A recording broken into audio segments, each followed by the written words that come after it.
this is a simple test which is trying to check the conceptual level which you are standing upon, the foundation which you have. So some people may have, if this is what is required in UPSC exam, let's say 110 marks, that this is the cutoff you want to get. Okay, Manik, please, 1 minute. Too busy solving the paper. So, you see, this is the cutoff marks you want to get, 110. Let's say an example, 110 nowadays is a good cutoff. Okay, so what all is needed? Some little bit test is required. Okay, about your ability, how much have you studied, how much have you, conceptual clarities you have, about facts, little bit nowadays. If you see, the question on fact also comes. So we are starting with this polity test just to know where you stand, and once we have tested that, we'll just discuss a little bit about the strategy of how to prepare current affairs, prepare of polity, and prepare the conceptual questions of polity, and how to focus on the core area as I told in the last class. Okay, so to reach here, just watching, are you here, or you are already here? This test is going to tell you, to me and to yourself, about your level of preparation till now. So it is not a thing to be disheartened if you score less marks. The good thing about testing ourselves is that we know where we stand, and once we know and accept where we stand, okay, then we can make the leap. So it is very important to test yourself. If we are here, good enough, we are going to make it. Because if we do not test ourselves, the reason for testing is simple.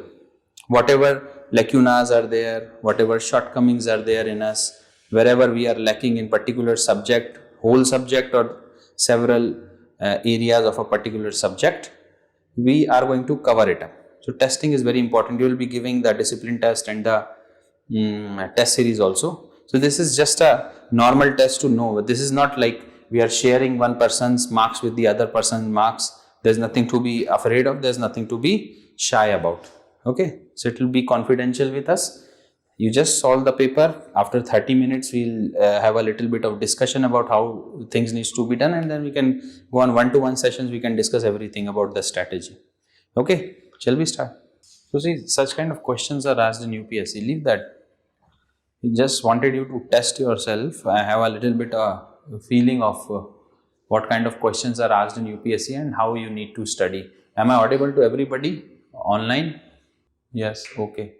Okay, so it was just for you to give a little bit of a feel so that you can have the understanding of what kind of questions are asked in UPSC and how we are going to go forward from here, how we are going to understand the concepts and other things. So, again coming up with this one important thing, that we are not teaching you here, we are mentoring you. We are just telling you how to study this stuff. Okay, so this is an important distinction which you have to understand. A teacher teaches you, he handholds you everything. We handhold you not in teaching segment but in mentoring segment. Mentoring segment means to say that if you have to study, let's say article this one, Right to Life, or article 13, whichever, it is your responsibility to read it. We will tell you the source from where you can read it. We will tell you the manner how you can read it. We can also come up and discuss about article 13 and how you can solve the questions. So whatever is required for you to crack your exam, that will help you out. But when it comes to studying, it is your effort and our guidance. So, okay, that's what mentorship is. So, have a clear-cut distinction between teaching and mentoring in your mind, because teaching, it takes long classes and notes and everything. Somehow, because of your ability, you can also do several chapters of a particular subject more faster than the teacher himself. So, if you have that ability, why don't you use it? Do the self-study. From where to study, what to study, that is upon us, we will tell you. Getting me? So, okay, just let us have a look on what this paper was all about. Consider the following statement, then two statement. So, UPSC gives these kind of statement. Whether one explains the other one or not, both are correct, one is correct, which one is correct. So, a little bit of these kind of question, you need to put your mind and whether the second statement confers with the first statement or not. You have to see, or both statements are different. So by representing, I will tell you, if this is statement 1 and this is statement 2, that simply means they are different. Okay, something like this or something like this means they have some sort of relation. That is what you have to see in these questions. In UPSC, in different subjects, you will find 2 or 3 or even 5-6 questions of this nature. You just have to see whether second statement is confirming with the first one or not. See the statement, both the statement are correct. Statement 1 is the correct explanation of statement 2. So until and unless they are related, how can there be explanation? So okay, have this clarity. Is the second statement correct explanation of statement 2? So you have to see this. Now in this question, right to life with dignity includes right to die with dignity. This is one thing. Right to die includes right to death. Right to life includes right to death. So is it explaining? First thing you have to see whether the statement itself is correct or not. If the statement is not correct, then it cannot give the explanation. और हमेशा ऐसा ही होता है. ये देखिए, ये जो दो ऑप्शन है ना, इसमें साफ साफ एक स्टेटमेंट को सही और दूसरे स्टेटमेंट को गलत बताया हुआ है, फिर वो एक्सप्लेनेशन नहीं होता है. तो 4 ऑप्शन होते हैं, या तो भाई एक्सप्लेनेशन है, या तो एक्सप्लेनेशन दोनों सही है बट एक्सप्लेनेशन नहीं है, या फिर एक सही है एक गलत है. तो आपने ये एक्टिव यूथनेसिया और पैसिव यूथनेसिया के बारे में पढ़ा होगा, the people who are terminally ill. ठीक है, तो करंट अफेयर्स जो होते हैं किसी भी सब्जेक्ट में, talking about Indian polity, directly relates somewhere or the other to the fundamental rights, directive principles and other things. अभी एक रिजोल्यूशन पास करने की बात हो रही थी कि we will remove the vice president of India. Okay, so that is a news, but what is important for you to understand the process of removal of the vice president, how the person is removed, and then you have to do a comparative analysis whether the same process is there for president and governor or not. Do you need to go to the parliament to remove a governor? And if you don't have to go to the parliament to remove a governor, what does it tell you about the federalism system? Whether it's more federal or more unitary, who has more power here? So you have to link the subjects from one to the other. Understand? If by president's order on the aid and advice of the council of minister, a governor can be appointed, a governor can be removed. So who has the power? You don't have to take it to parliament. Parliament is an assembly of our representatives. That simply means all the thing which the government is going to do or say, or the law which they are going to make, there will be opposition in the parliament. Okay, there is opposition. There are many parties which are opposing. But here, are you asking anybody? You are asking nobody. You are just removing a person. You are just appointing a person, whomever you want as the governor. So this simply tells who has more power here, the union or the state. So you will see the different kind of provisions in the constitution and Indian polity. You have to link one with the other. Current affair also, you link the current affairs with the provision of the constitution, whether it is fundamental right or duty or anything. You getting my point? So see how one thing relates to the other thing, relates to the other thing. Removal of president, removal of this person, governor, how it directly relates to the federal character of the country. You have to understand these little bit, a basic understand, a base level understand of Indian polity is required to clear this examination.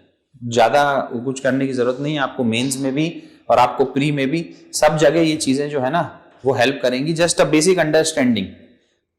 See, if you are working, let's say in a private organization, so there is a CEO, then there's a board of director, then board of directors above, then CEO, then there's a hierarchy of people, okay, from top to bottom. So there is a mechanism they run. Somebody does some work, goes to the team lead approves it, goes to the bigger team lead, he approves it. If it is a big project, then it goes to the CEO.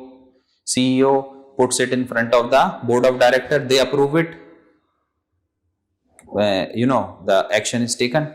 Okay, if the project is not that big and the team lead can execute the project, then it doesn't have to go up the chain. So these are little provisions everybody makes for the running of the system. So similarly, government has also made procedures and rules. Every institution have these procedures and rules.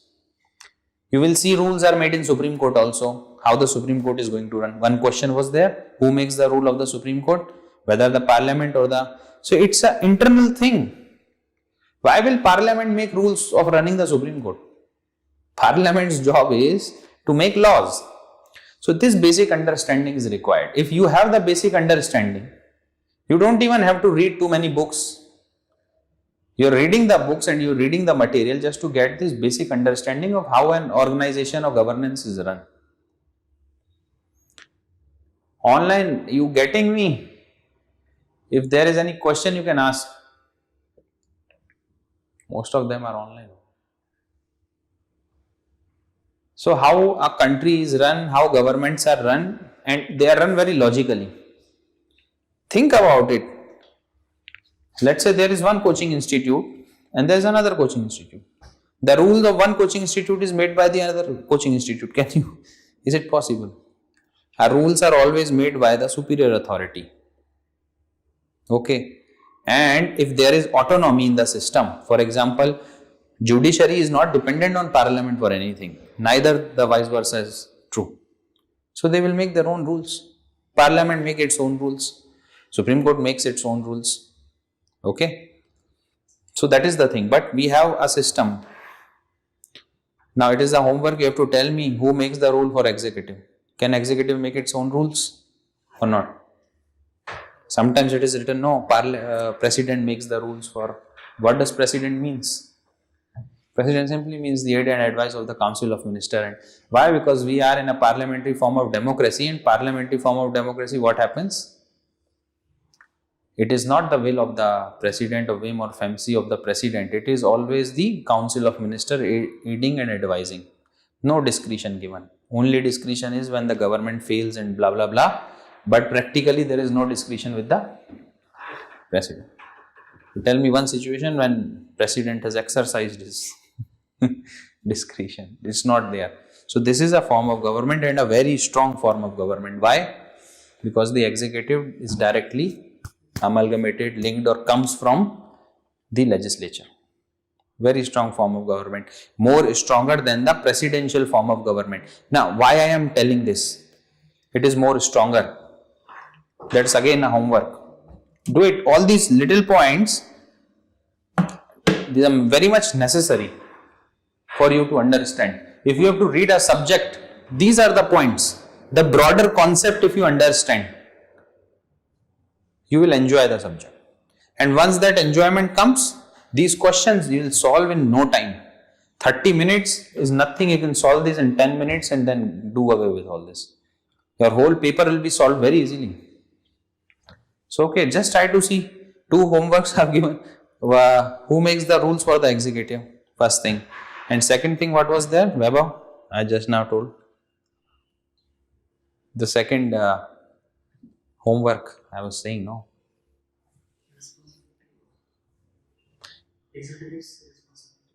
To the no, why I am saying that, why parliamentary form of system is considered more stronger form of government than the presidential system. Okay, so I will not explain because it's a homework. So, okay, these assertion and reason questions you have to understand. Now, one statement says that right to live with dignity. This is not life, this is live. Right to live with dignity includes right to die with dignity. It's a true statement, seems like true. But look at this one. This also looks similar. Similar but not same. Right to life includes right to death. Right to life, Article 21. Several times it has been in the debate that whether right to die is possible. Is it a right? पहले तो जो suicide था, that was also punishable. अब तो उसको हटाया है. कोई बेचारा suicide कर रहा है because of some, and he attempted it, somehow he saved, तो उसको पुलिस पकड़ के जेल में बंद कर देती। तो so that has been then remove, this provision has been remove from IPC. तो ये सब चीजें होती हैं जो देखने वाली हैं। अभी पेपर में आप पढ़ोगे तो कोर्ट क्या कर रहा है, कैसे कर रहा है, बड़ा मजा आता है इन चीजों में, है ना। तो आप बस पढ़ते रहो, आप देखोगे कि interest is the key. If you take interest, half your work is done. These are very interesting topics. कोई भी उठा लो आप, हिस्ट्री है, पॉलिटी, एनवायरमेंट है, थोड़ा सा ना घुस के पढ़ा करोगे क्या है, समझने की कोशिश किया करो। और ये चीजें ना यूपीएससी ऐसे ही खेलती हैं। अब देखिए आप, ये क्वेश्चन बिल्कुल ऐसा कैसा यूपीएससी में आ गया, I am damn sure 70-75% of the student are going to mark this wrong. तो बिल्कुल एक जैसा दिखने वाला है। Right to live with dignity includes right to die with dignity. But अगर आपने थोड़ा बहुत पढ़ रखा है, वो आपने देखा हुआ है कि जजमेंट में थोड़ा ये बोले थे सुप्रीम कोर्ट में, that in the if a terminally ill patient who there is no possibility of that patient coming out of the bed and living a dignified life, and if that is not possible and the person agrees to die, or even if a person is not in a state, and then the siblings and the parents and the family members, they agrees that it is better than suffering for this person to die, because there is no dignity in this sort of living, है ना। Potty भी आपकी कोई और साफ कर रहा है, आप उठ नहीं सकते, बोल नहीं सकते, कुछ कर नहीं सकते। So in that, but it's a very ethical subject, very close to everybody's heart. So parliament just does not come up to make any law. Recently United Kingdom ने एक रिजोल्यूशन पास किया था।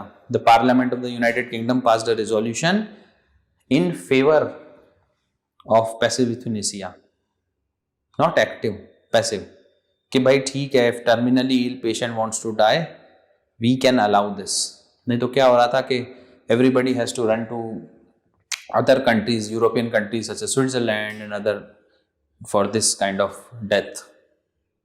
So see, people are so desperate to die, and then they have to spend money to die because the country's law does not allow it. So this is an interesting topic. You have to, just go through all these things. So yes, we are not here to discuss the answers and the questions. I am just trying to make you intelligent on the pattern of the examination. Okay, that is the basic thing. Any other? Come to this fourth one. Which of the following statement is correct regarding preventive detention in India? अब ये मजेदार चीज है, देखो, all the kind of rights are given to you. What does rights give you? Equality. They give you liberty, freedom. Preventive detention क्या करता है? आपके राइट को, फ्रीडम को रोक देता है, बाउंड कर देता है। इट्स डिटेंशन, मतलब रोक दिया ना आपको, जेल में कर दिया, अंदर तड़ी पार कर दिया। तड़ी पारा देखा होगा मूवी में, पिक्चरों में, गुंडे को पहले ही उठा के शहर के बाहर भेज देते थे या फिर उठा के जेल के अंदर रख लेते थे, एनीथिंग लाइक दैट। अब मेरे को एक बात बताओ, फंडामेंटल राइट में ये डिटेंशन वाला क्लॉज क्यों डाला हुआ है? सोचने वाली बात है यार। आप लिबर्टी डिफाइन कर रहे हो, फ्रीडम डिफाइन कर रहे हो, आप बिल्कुल डिफाइन कर रहे हो कि एक्सप्लॉयटेशन नहीं होना चाहिए, अनटचेबिलिटी नहीं होना चाहिए, आप इंसान को फ्री कर रहे हो, और वहां पर एक छोटा सा क्लॉज डाला हुआ है कि अब हमको बंद भी कर सकते हैं, है ना। थोड़ा सा एक्सेप्शन, थोड़ी सी अलग चीज। पहले तो ये देखना है कि ये प्रिवेंटिव डिटेंशन वर्ड जो है, प्रिवेंटिव डिटेंशन किधर लिखा है, ये जो वर्ड है, is it mentioned in the constitution और नॉट। तो थोड़ा सा ना बेयर एक्ट पढ़ने की भी आदत डालो, every now and then just try to see कि क्या लिखा है, try to understand the language, बड़ा मजा आता है। कुछ भी चीज हुई, for example this resolution to remove the vice president of India, है ना, इम्पीचमेंट वर्ड यूज होता है कि नहीं होता है, रिमूवल वर्ड यूज होता है कि नहीं होता है, अलग अलग उसमें बेयर एक्ट में बिल्कुल साफ साफ पता चलेगा who is impeached, who is removed. Not necessarily everybody is impeached and not necessarily everybody is removed, बात दोनों सेम है, पोस्ट से हटा दिया, but different words are used. Similarly अब ये आर्टिकल 13 वाला है, देखिए मजेदार क्वेश्चन है। देखना है। इसमें प्री कॉन्स्टिट्यूशनल की बात की गई है लॉ की, और पोस्ट कॉन्स्टिट्यूशनल लॉ की बात की। Pre constitutional law simply means 1950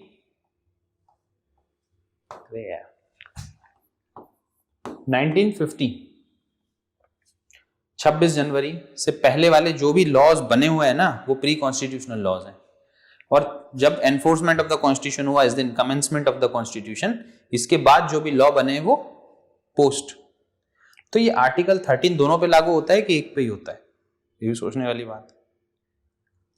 सबसे पहले तो लोगों को सबसे बड़ा डाउट ये होता है कि संविधान बना तो सारे नए लॉ बने, अरे पुराने भी तो चल रहे हैं। आईपीसी 1860, ठीक है, CrPC, evidence act, so you have to see all this law, शरीयत लॉ 1935, अपना इतना बड़ा आरबीआई बना हुआ है, आरबीआई एक्ट पे जो 1935 में पास हुआ था, अभी तक चल रहा है ना। सो of course pre constitutional law जो होते हैं वो अभी के आज के इंडिया में बिल्कुल प्रॉपरली लागू हैं।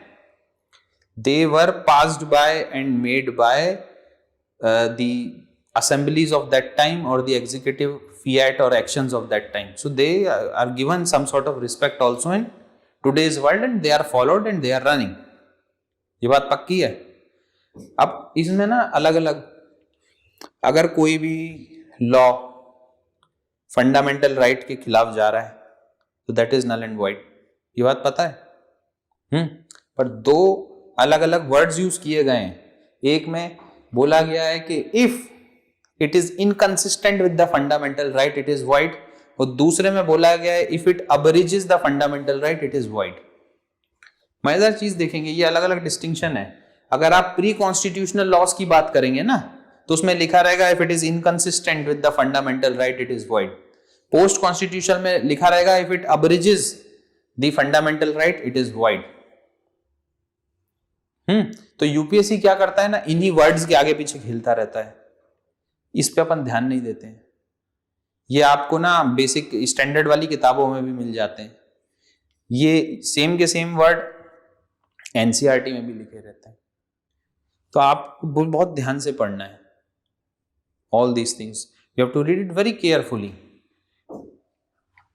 इसलिए मैंने लास्ट में आपको बोला था ना, you have a copy and a pen and try to write whatever you have understood, because there is very fine distinction between two things sometimes and they almost look similar to each other but it's not.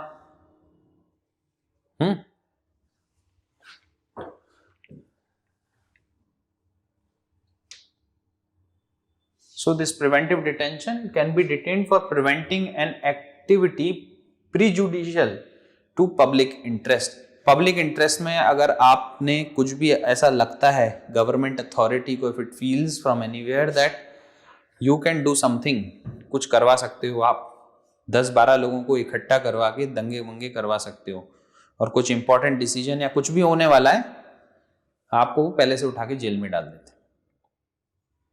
जैसे I still remember Lucknow bench of the Allahabad high court give the order, that was long back, Babri मस्जिद वाला case का। तो 144 section was imposed through out India, अलग अलग states ने अपने अपने जगह पे कर दिया था। और बहुत सारे लोगों को प्रिवेंटिव डिटेंशन में अंदर डाल दिया था कि भाई जैसे ऑर्डर आता है, जजमेंट आता है कोर्ट का, तो दे मे डू समथिंग। तो किसी भी तरह से पब्लिक ऑर्डर को, पब्लिक सेफ्टी को नुकसान ना पहुंचे। तो कुछ ऐसे लोग जो नुकसान पहुंचा सकते हैं ना, उन्होंने कुछ किया नहीं है but they have the tendency to do it, उनको पहले से पकड़ के अंदर कर देते हैं। So in a way if you see this preventive detention also protects the fundamental right of the citizen, isn't it? इसीलिए इसको इसमें डाला गया है। ठीक है भाई, फंडामेंटल राइट्स आपको दिए गए पर आपको बचाना भी तो है ना। हमेशा स्टेट ही थोड़ी फंडामेंटल राइट्स को हर्ट करेगा, इंडिविजुअल भी तो कर सकते हैं। तो ऐसे इंडिविजुअल जो कर सकते हैं उनको पहले से उठा के अलग कर दिया, मामला शांत हो गया। अब इसमें भी प्रोविजन है, कितने लंबे, पता चला किसी को प्रिवेंटिव डिटेंशन में अंदर गया, 20 साल तक जेल में ही रखा है, दिस इज ऑल्सो बैड यार। तो उसके अलग अलग प्रोविजन है कि पहले तो नॉर्मल आदमी को क्या होता है, इफ यू सी आर्टिकल 22, अगर पुलिस ने आपको पकड़ लिया तो सबसे पहले they have to tell you the grounds, कि किस ग्राउंड पे किस चार्ज पे they have arrested you, first thing. Okay, and arrest भी ऐसे नहीं हो जाता है कि अरेस्ट पुलिस गई अरेस्ट कर लिया, they need a warrant. If it is a cognizable offence then they don't need a warrant. You getting me? So there is a procedure for everything in the constitution or in the law, other laws which are there. अभी कोई आदमी murder करते हुए पकड़ा गया एकदम, तो police ने किसी ने देख लिया तो वहीं गिरफ्तार हो जाएगा वो। Do they need a warrant? No. अगर तुमको कोई आदमी मर्डर करते हुए पकड़ा गया तो can a private person arrest a private person? Yes or no? Can you arrest a private person? क्या बात कर रहे हो? You can arrest a private person. If you see somebody doing something, there is no police around, you have authority to arrest him. वहीं के वहीं उसको detain करके रख लो, then you call the police, police will take over. नहीं तो ऐसे तो हो गया ना ऐसे तो सोसाइटी नहीं चलेगी। हाँ सर मैंने गलत होते हुए देखा था, पर आप ही पकड़ लेते मुझे तो मैंने उसको जाने दिया। So all these things are very logical. But also because it is a right which is taking your freedom, which is taking your liberty, so constraint हमेशा defined रहते हैं। Okay, हमेशा there are constant which are defined कि भाई preventive detention में किसी को अगर आपने अंदर किया है तो कितने दिन तक। अभी तो इधर क्या होता है कि if a normal person is arrested, he grounds needs to be told to him. Second thing that he needs to be presented in front of a magistrate within 24 hours. ये बात है ना, 24 घंटे के अंदर उसको मजिस्ट्रेट के सामने प्रस्तुत करना है। प्रिवेंटिव डिटेंशन में ऐसा नहीं है, आप 3 महीने तक जुडिशियल कस्टडी के अंदर रहिए। This statement is wrong because यहाँ 48 आवर्स लिखा है जुडिशियल मजिस्ट्रेट, ऐसा नहीं होता। आप 3 महीने तक उसको अंदर रख सकते हो, बट 3 महीने के बाद फिर एक एडवाइजरी बोर्ड बनेगा। ठीक है, वो एडवाइजरी बोर्ड के कुछ मेंबर्स होंगे, जुडिशियल मेंबर भी होंगे, वो डिसाइड करेगा इसको छोड़ना है कि नहीं। Getting me? सो ये बहुत एलोबोरेट प्रोविजन बनाए हुए हैं कॉन्स्टिट्यूशन में, बहुत आराम से धीरे से अच्छे से पढ़ना। पास की चीजें होती हैं, they look similar but they are very different to each other, है ना। और यूपीएससी ऐसी चीजों पे अब वो लिख के दे दिया, the private person has the right to arrest the private person, तो बच्चे कहेंगे ऐसे थोड़ी, तो पुलिस वाले करते, रॉन्ग, और आपने रॉन्ग मार्क कर दिया। So whenever you are reading these things, put your mind and try to read it. अब जैसे यही है, राइट टू इक्वालिटी किसके अंडर में आता है? Right to life and personal liberty. अब आप देखो, राइट टू इक्वालिटी पब्लिक, ये 16 नंबर है, ये 21 नंबर है। Protection in respect of conviction for offences, protection in respect of conviction for offences, ये 20 नंबर है। ठीक है, तो ये किस हेडिंग के अंदर आ रहा है, कैसे आ रहा है? Just have to see it. अब आर्टिकल 20 के अंदर भी 2-3 चीजें दी हुई हैं। पोस्ट डिफेक्टो लॉ, वो क्या होता है, ये सब लिखा हुआ है उसमें। डबल जियोपार्डी, ये क्या होता है? सेल्फ इंक्रिमिनेशन, तो उसमें साफ साफ डिफाइन है कि कोई ऐसा लॉ आप नहीं बना सकते कि पीछे की डेट से किसी को आप हर्ट कर दो। अब यहाँ पे ये पेन है, यहाँ रखा हुआ है, ठीक है, मैंने इस पेन को यूं उठाया और अपनी जेब में रख लिया, वो धीरे से चला गया। ठीक है, आज के लॉ में इस चीज पे कोई सजा नहीं है, क्योंकि एक छोटा सा ट्रिवियल मैटर है, पेन है, ले गया, ठीक है, कोई बहुत बड़ी सजा नहीं। अब गवर्नमेंट लॉ बनाती है, और ये आज हुआ 20 दिसंबर, ये ले गया है। गवर्नमेंट लॉ बनाती है नए साल में कि जो भी पेन उठाएगा उसको 10 साल की सजा, और रिट्रोस्पेक्टिवली, तो मतलब जितने भी लोगों ने पेन उठाया होगा ना, उन सबको 10 साल की सजा होगी। This is something which is called post de facto law, which is prohibited, not allowed. आप वहां से आगे के लिए लॉ बनाइए ना, आप पीछे के लिए नहीं बना सकते। जैसे ही वो लॉ बन गया कि पेन उठाना 10 साल की सजा है, तो फिर मैं नहीं उठाऊंगा, क्योंकि अब से है। वो पहले उठाया था, अगर जब पहले उठाया था तो उसकी सजा मेरे को नहीं मिल सकती, है ना। डबल जियोपार्डी का क्या मतलब होता है कि the same person must not be punished for the same crime twice. एक ही बंदे को 2 बार ना सेम क्राइम के लिए आप पनिशमेंट नहीं दे सकते। पहले 10 साल की सजा रखी, फिर उसी पे दोबारा 10 साल अंदर भेज दिया। This is not possible. एक बंदे को अब उसने अलग अलग ऑफेंस किए हुए हैं तो अलग अलग सजा मिल सकती है, बट एक ही ऑफेंस किया है उसी पे 2 बार उठा के जेल में डाल दिया।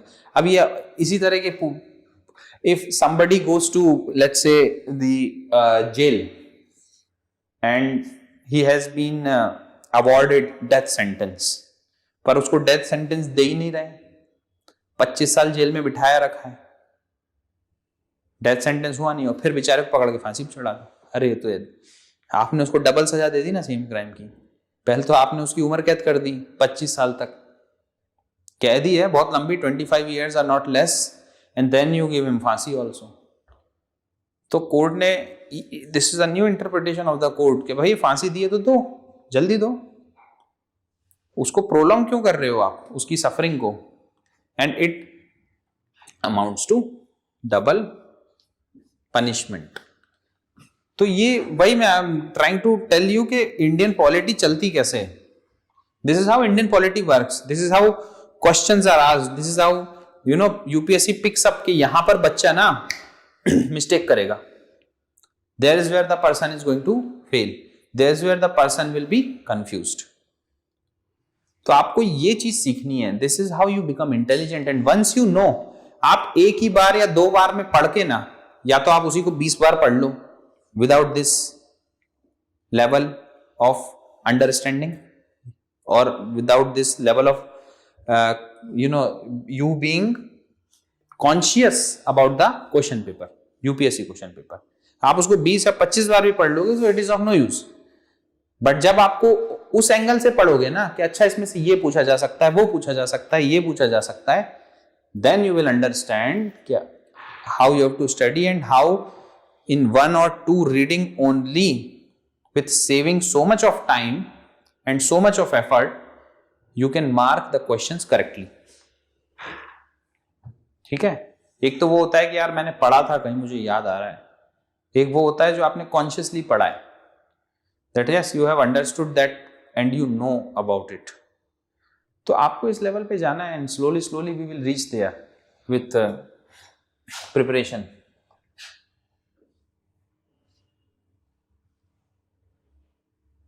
अब ये जैसे है abolition of untouchability, prohibition of begar, अगर आपको पता है ये कौन से आर्टिकल के अंडर में आ रहे हैं तो this becomes very easy for you to answer.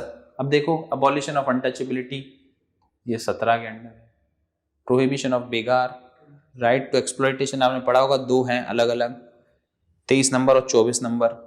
24 number बच्चों को फैक्ट्री में काम करने के लिए प्रोहिबिट करता है, एक्सप्लॉयटेशन के हैं, एक्सप्लॉयटेशन किसी भी तरह का हो रहा है ना अगर बेगार, इट्स एक्सप्लॉयटेशन, बंधुआ मजदूरी, human trafficking, that is exploitation of human being. At the same time छोटे बच्चे हैं वो अपोज थोड़ी कर पाएंगे, उनको उठा के आप फैक्ट्रियों में काम करवा दो, पैसे के पैसे नहीं देने पड़ेंगे क्योंकि मजदूरों को तो पैसे देने पड़ते, but that is exploitation. So again article 23, 24 के अंदर ये चीज दी हुई है एक्सप्लॉयटेशन के again. Protection from conviction of offence, 20 और 22 ये 2 चीजें हैं और बीच में 21 फंसा हुआ है। तो आपको ये जो देखनी है कि वो डबल जियोपार्डी, कन्विक्शन, वो सब किस में आता है। और एक जो दूसरा है कि अगर आप अरेस्ट हो चुके हैं, आर्टिकल 22, बहुत ध्यान से देखो, एक आर्टिकल 20 बता रहा है आपके वो सारे राइट जो आप अरेस्ट होने से पहले के हैं, और आर्टिकल 22 आपको वो सारे राइट्स बता रहा है जो अरेस्ट होने के बाद के हैं। आपको अरेस्ट कर लिया तो आपको चार्ज बताना जरूरी है, आपको अरेस्ट कर लिया तो आपको फिर 24 घंटे में प्रोड्यूस करना जरूरी है, आपको अरेस्ट कर लिया so you have the right to right for legal help, you can choose a lawyer of your choice. तो आर्टिकल 22 क्या बता रहा है, once you are arrested then what are your rights. Article 20 क्या बता रहा है, what are your rights before you get arrested. Self incrimination नहीं हो सकता कि आपके मुंह से खुद ही बुलवा लिया, जैसे पुलिस वाले मार पीट के लिखवा लेते हैं ना, वो इट्स ऑफ नो यूज। वो कोर्ट ऑफ लॉ में किसी काम का नहीं। तो सेल्फ इंक्रिमिनेशन के it has to be proved by the investigating officer that this person has done it. Self incrimination is not allowed. उसी तरह से double jeopardy is not allowed same crime के लिए। उसी तरह से D post facto law is not allowed. तो 20 वाला क्या बता रहा है आर्टिकल पहले का, अरेस्ट होने के पहले, और 22 क्या बता रहा है अरेस्ट होने के बाद के राइट्स। सारे लोग यहाँ पे राइट्स ही डिफाइन कर रहे हैं। ये एक चीज आप ध्यान से, बस ये प्रिवेंटिव डिटेंशन एक अलग सा प्रोविजन है जिसमें राइट की जगह आपको ये बताया जा रहा है कि कब्जे में कर लेंगे आपको, उसके प्रोविजन लिखे हैं। ठीक है, तो this is how you do it. Freedom to the age to the payment of taxes for promotion of any particular religion, article 27 में आता है। तो 25 से लेके 28 तक is all about religious freedom, how you profess, propagate and practice your own religion. ठीक है, cultural rights जो होते हैं वो 2930 में आते हैं। कल्चरल माइनॉरिटीज़ इंडिया में कौन कौन सी हैं, लिंग्विस्टिक है कि नहीं, ये सब देखना बहुत ज़रूरी है। रिलीजियस माइनॉरिटीज़ हैं, लिंग्विस्टिक माइनॉरिटीज़ हैं, इंडिया में रेशियल माइनॉरिटीज़ हैं कि नहीं, मतलब होंगी बट कॉन्स्टिट्यूशनल प्रोविजंस उसके लिए हैं कि नहीं, कॉन्स्टिट्यूशन उसको रिकॉग्नाइज करता है कि नहीं। यूपीएससी इन्हीं वर्ड्स पे खेलता है। आपको लगेगा अरे माइनॉरिटीज़ के बारे में है ना, एक्सप्लॉयटेशन के बारे में, उन्होंने वहाँ पे वर्ड लिख दिया रेशियल माइनॉरिटी, हो गया काम। रेशियल माइनॉरिटी का कोई कॉन्सेप्ट, जबकि लिंग्विस्टिक माइनॉरिटी हैं, जबकि अपनी रिलीजियस माइनॉरिटीज हैं। सो ये चीजें हैं where you have to pay attention, you have to pay attention on these smaller things, और else it becomes very difficult. क्योंकि ये क्वेश्चन वैसे होते कि यार आता तो था पर एकदम गलत हो गया। बच्चे कई बार आते हैं यहाँ पर हमारे पास के सर वो बस 3-4 क्वेश्चन गलत हो गए, नहीं तो प्री का हमारा कट ऑफ पार हो जाता। वो जो 3-4 क्वेश्चन और 5 क्वेश्चन और 7 और 8 क्वेश्चन जो आपके गलत होते हैं वो इसी कंफ्यूजन की वजह से होते हैं, क्योंकि आपने इस चीज पे ध्यान नहीं दिया कि whether it was racial minority और रिलीजियस और लिंग्विस्टिक माइनॉरिटी। ये प्रोविजन जो बनाए गए हैं ये किसके लिए बनाए गए? आर्टिकल 29 में 30 में वो जो ग्राउंड्स दिए गए हैं। अब मजेदार चीज, religion, race, caste, sex, place of birth, ये सारे ग्राउंड्स दिए गए ना आर्टिकल 15 में कि इनके ऊपर डिस्क्रिमिनेशन नहीं होना चाहिए। आर्टिकल 30 का क्लॉज 1 देखिए आप, उसमें भी ये लिखा हुआ है। 1-2 अलग हैं, बस अलग है तो क्यों है? तो उस सब के ऑब्जेक्टिव जो रहता है ना, इट इज वेरी इंपॉर्टेंट। ठीक है, बहुत सी ऐसी जगह हैं जहां पर religion, race, caste, sex, place of birth के बेसिस पे आप डिस्क्रिमिनेट नहीं कर सकते, बट बहुत सारी ऐसी जगह हैं जहां पे सेक्स के बेसिस पे डिस्क्रिमिनेशन हो सकता है। उसी में स्पेशल प्रोविजन फॉर वुमेन दिया जाता है ना। तो in the favour of women तो हो सकता है, but in the favour of man against women ऐसा नहीं हो सकता है। ये सब ध्यान में रखने वाली बातें हैं। ठीक है, और हमेशा देखना आर्टिकल 30 के 1 में बिल्कुल सेम लगता है कि अरे वही तो है ग्राउंड्स, रिलीजन, रेस, कास्ट, पर आप उसमें देखोगे सेक्स तो है ही नहीं यहाँ, और प्लेस ऑफ बर्थ की जगह और कुछ लिखा हुआ है। बट उधर ये छोटी छोटी चीजें हैं where you have to pay attention. ठीक है, that is my work to tell you where to pay attention, and then it is your work to study as good and as well as you can. Okay, so भाई ये 27 हो जाएगा। तो अब इसमें अब ये यूपीएससी आजकल ये पूछ रहा है, अब आप एलिमिनेशन भी नहीं कर सकते हैं। आपको सिर्फ बताना है कि ओनली 1 ठीक है, कि इसमें चारों ठीक हैं, कि 3 ठीक हैं, विच वन इज करेक्ट। तो right to exploit given exploitation वाला या तो आर्टिकल 23 में आना चाहिए या 24 में आना चाहिए।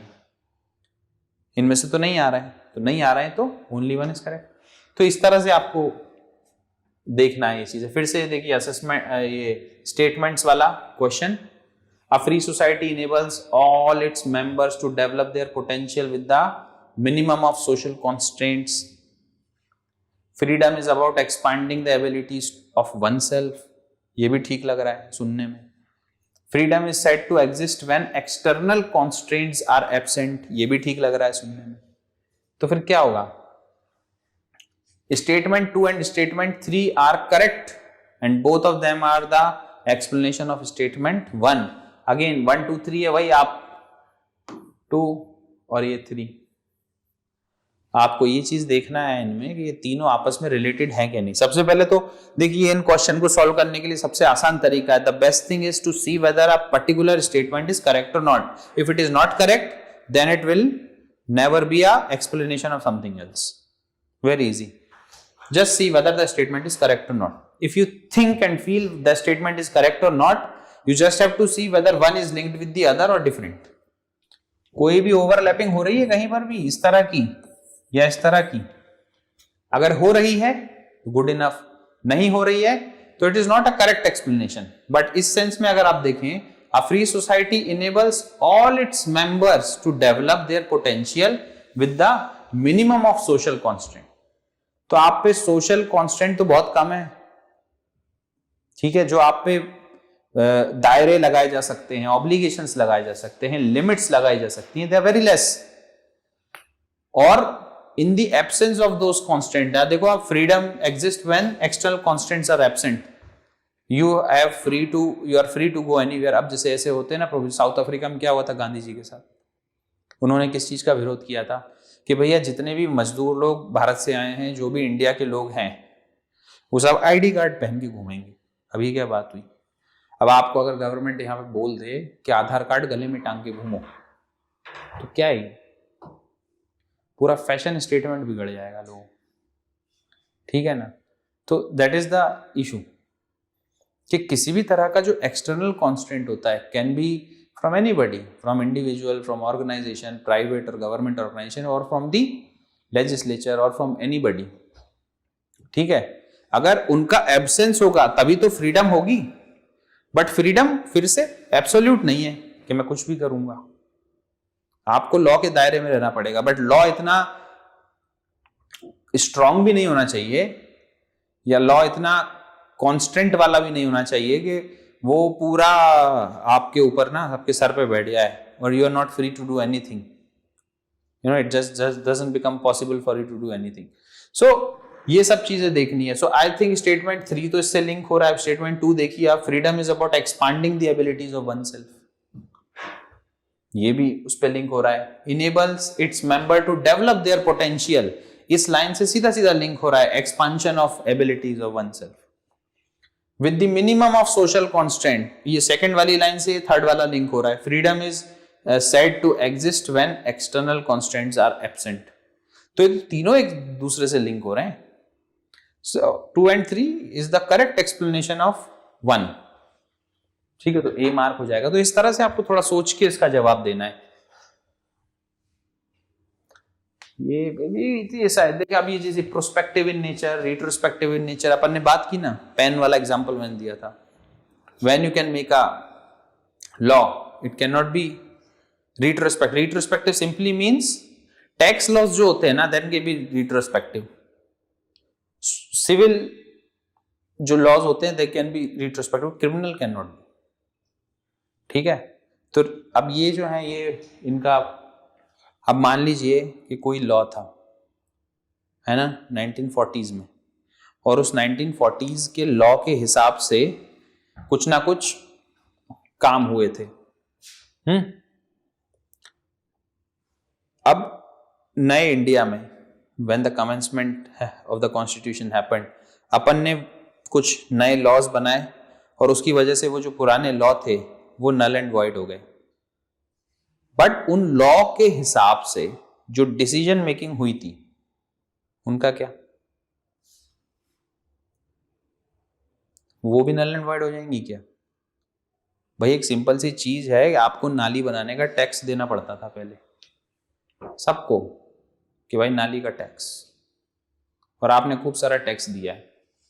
अब कमेंसमेंट ऑफ द कॉन्स्टिट्यूशन के बाद एक प्रोविजन बना, भाई नाली बनाने का तो स्वच्छ भारत अभियान है, नाली बनाने का टैक्स थोड़ी दोगे। If this is a new law which came up, so what will happen? All the taxes which were sort of collected by the government from 1940 to 1950, वो क्या वापस देगी क्या गवर्नमेंट? तो जो इफेक्ट होता है ना आर्टिकल 13 का, वो प्रोस्पेक्टिव इन नेचर होता है, आगे की तरफ, आज के बाद से टैक्स नहीं लगेगा, वो रिट्रोस्पेक्टिव नहीं होता है। नहीं तो ऐसे तो केओस हो जाएगा। आप कितने लॉ हटाओगे पीछे की, अभी वो शरीयत लॉ के अंडर में ट्रिपल तलाक हटा दिया है, तो अभी जितने भी ट्रिपल तलाक इंडिया में पहले हुए थे वो सारे नल एंड वॉइड हो जाएंगे, तो सारे के सारे आ जाएंगे अब हमको भी, राइट? ऐसा नहीं होता है।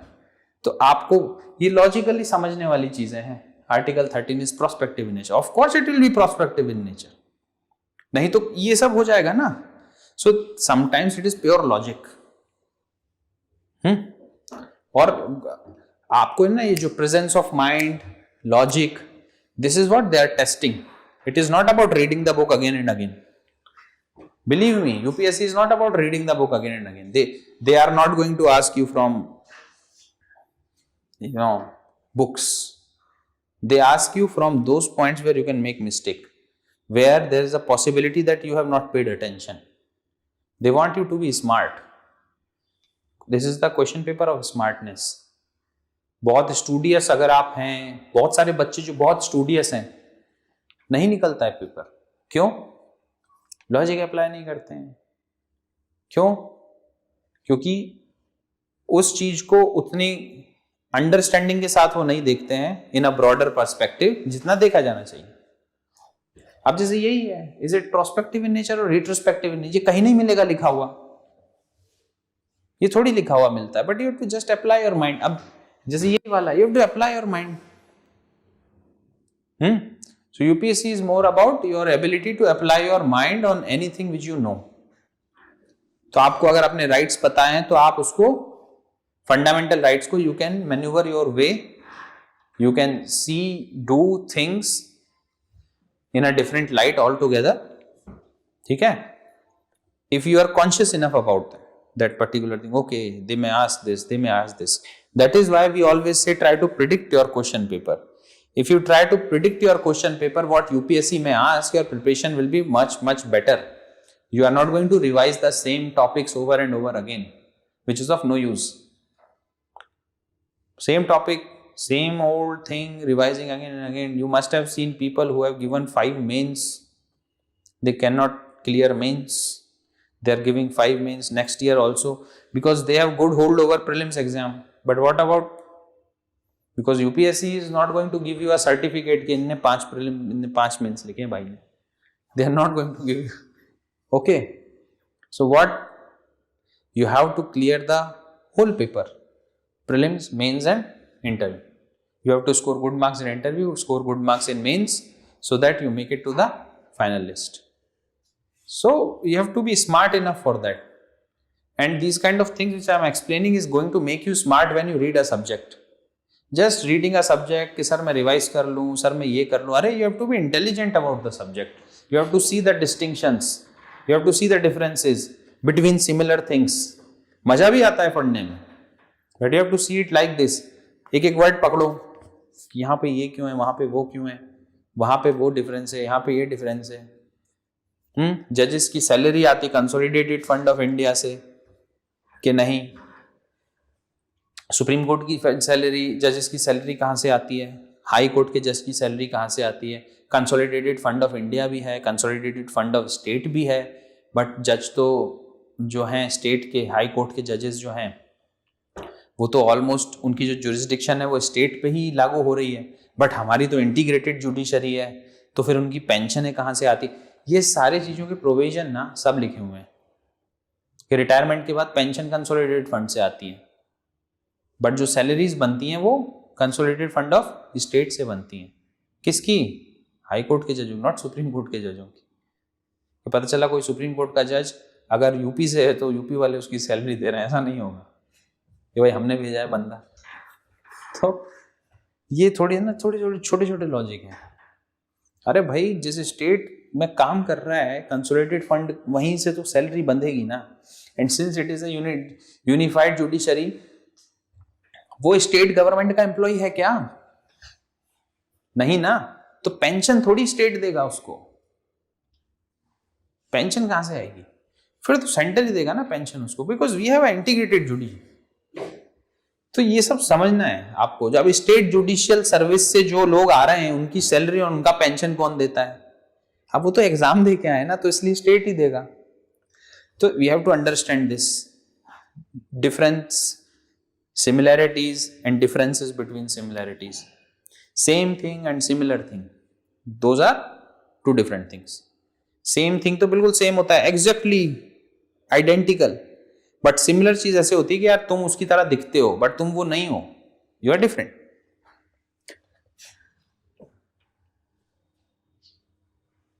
अब ये पद्मा अवार्ड वाला है, इस पे बड़ा आता है title vital, article number 18 you must have read, abolition of titles, Maharaja, Raj Pramukh, all those titles have been abolished by the government of India, which does not in a way make the society equal. Right to equality की बात है तो सब equal होंगे, तो हर तरह का जो टाइटल जो दिया जाता है, special titles given to people कि भाई ये तो महाराजा हैं फलाने, तो एक तरह से इनइक्वालिटी क्रिएट कर रहा है ना भाई. प्रेसिडेंट और गवर्नर तो वो तो कॉन्स्टिट्यूशनल पोस्ट हैं, वो तो जनता के चुने गए लोग हैं, कोई राजा महाराजा थोड़ी है ना हमारे इधर, है ना.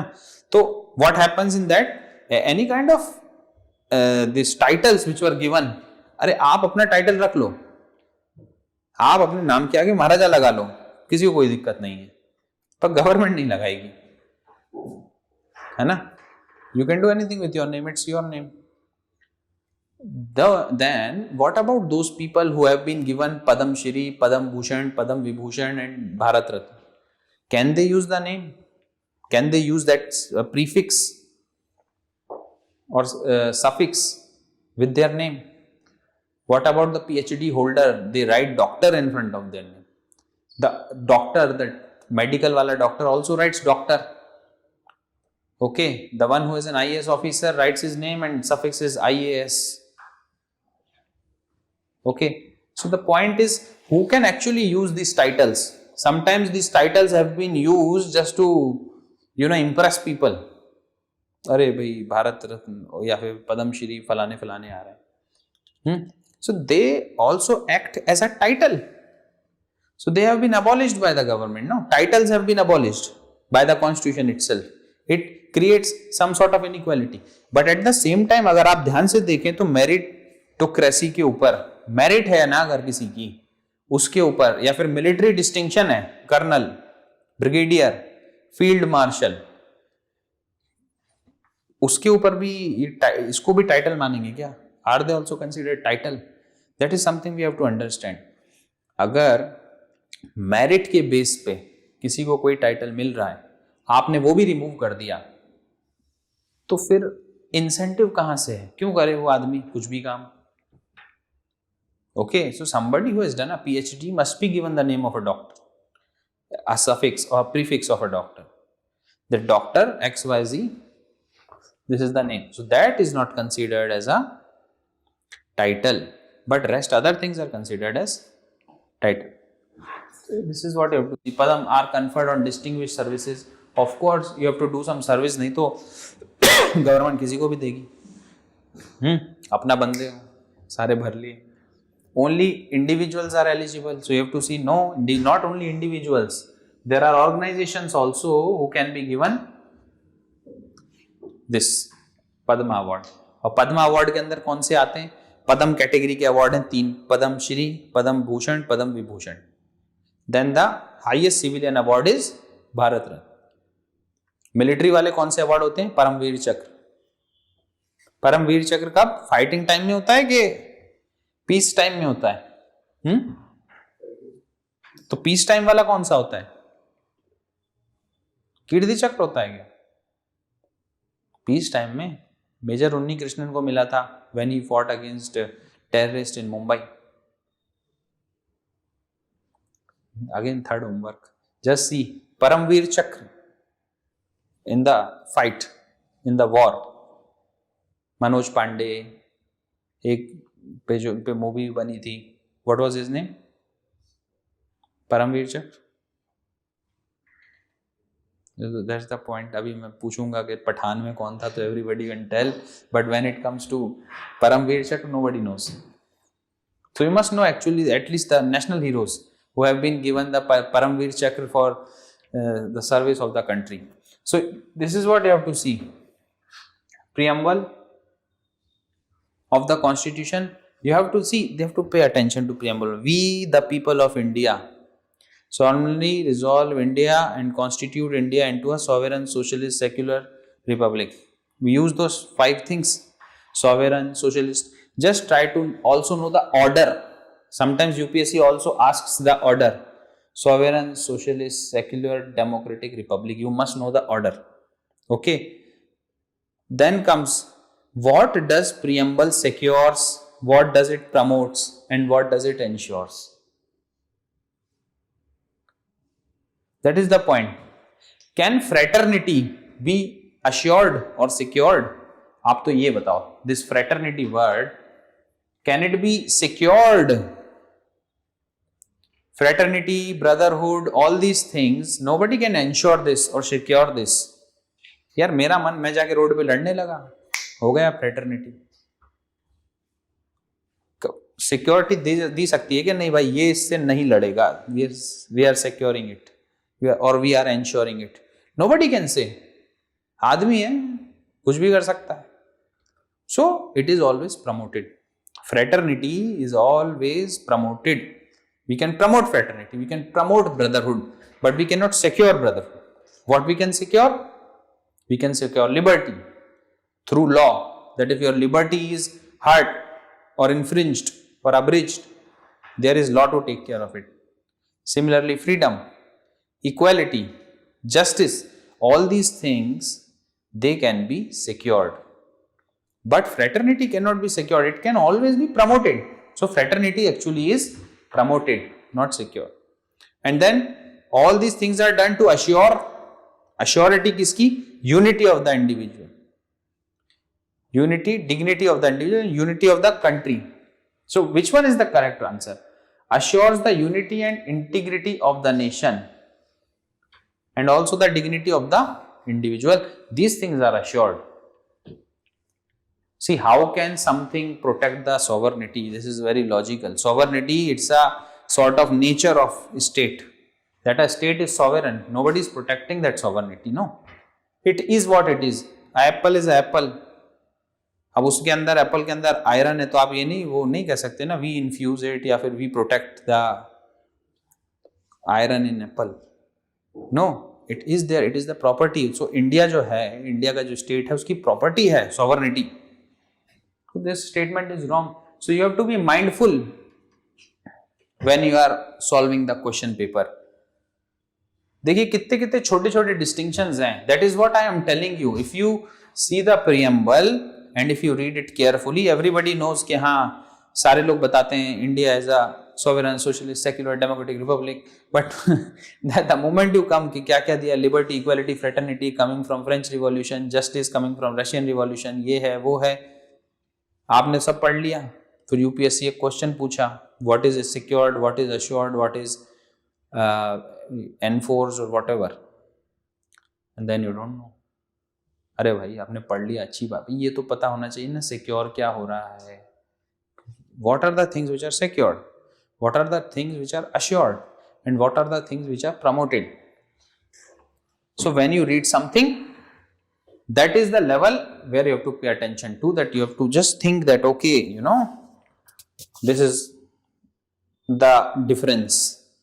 See, they all word look same. ये तीनों वर्ड यूज किए गए, अश्योर भी है, सिक्योर भी है और प्रमोट भी लिखा हुआ है प्रीएम्बल में। देखो आप अगर बिल्कुल ऐसे ही पूछ लें which of the words are used in preamble, तो आपको लगेगा कि अच्छा सॉवरेनिटी, सोशलिस्ट, सेक्युलर, ये सब तो लिखा हुआ है, बट ये कौन से वर्ड होते हैं, प्रमोट, सिक्योर, अश्योर। पर आप जब ध्यान से उसको पढ़ेंगे तो आपको पता चलेगा अच्छा यूज तो किए हैं। ठीक है, फिर से वही आ गया, statement 1, statement 2। President can not promulgate ordinances, it's all about ordinances. 123 and 213। 123 में कौन करता है, 213 में कौन करता है, बिल्कुल सिमिलर चीजें हैं। तो प्रेसिडेंट कर सकता है क्या स्टेट वाले पे? These are little distinctions which you have to see. President law बना सकता है क्या state legislature? Only in certain circumstances it is done. Article 356 लागू है या फिर नेशनल इमरजेंसी प्रोक्लेम्ड हो रखी है, then it can be happen. नहीं तो फिर फेडरलिज्म का कॉन्सेप्ट ही खत्म हो जाएगा ना। प्रेसिडेंट उठ के आएगा, किसी भी स्टेट का प्रोमulgate कर देगा ऑर्डिनेंस, ऐसा तो नहीं होता है ना। Only in certain situations it can be done. ठीक है, अब नेशनल इमरजेंसी चल रही है, प्रेसिडेंट कैन डू इट। 356 लगा हुआ है, प्रेसिडेंट्स रूल लगा हुआ है स्टेट में, स्टेट की असेंबली काम नहीं कर रही है, स्टेट की असेंबली है ही नहीं, उस समय वो कर सकता है, बट नॉर्मल टाइम्स में क्यों करेगा, सोचने वाली बात है ना। So all these little things which you have to pay attention to, this polity and history and geography and whatever it is not a big thing. UPSC, again I am telling you, it's not testing you on your knowledge, it is testing you on your presence of mind. If you have that presence of mind, तो आपका पढ़ने का तरीका अलग हो जाएगा। When you study with presence of mind, then you will appreciate the subject, then you will appreciate the question paper also made by UPSC. It is a beautiful piece of paper which is made by UPSC.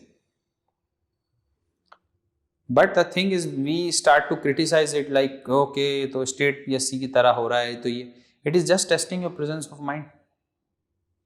कि भाई कमरे से निकले library आने के लिए, बीच में कुछ देखा कि ख्यालों में खोए हुए थे।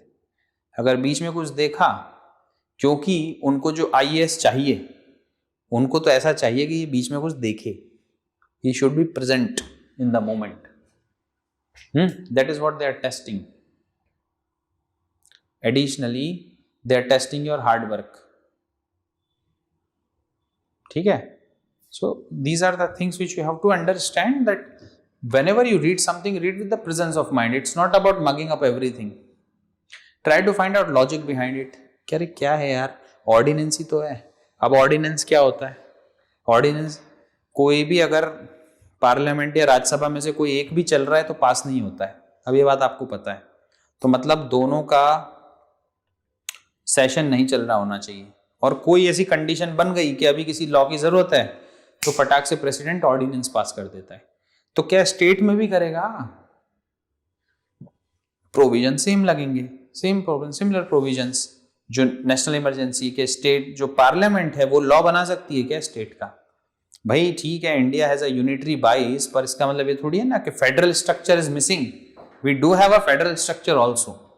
Okay, so similarly these kind of questions you have to pay attention to. Now come, Supreme Court can enforce an order for the punishment of contempt of the lower court.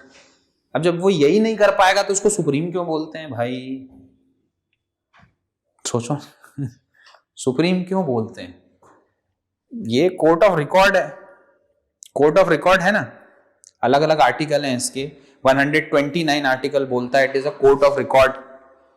Article 143, 145 ये सब power दिए हुए हैं। Original jurisdiction क्या है, exclusive jurisdiction क्या है Supreme court का, ये प्रेसिडेंशियल रेफरेंस जो होता है, गवर्नमेंट कोई लीगल क्वेश्चन जाकर सुप्रीम कोर्ट से पूछ सकती है।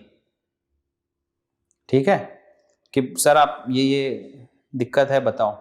उसके दो कारण होते हैं। पहला, आपको पता चल जाता है कि हम जो काम कर रहे हैं सही कर रहे हैं कि नहीं, पहली चीज।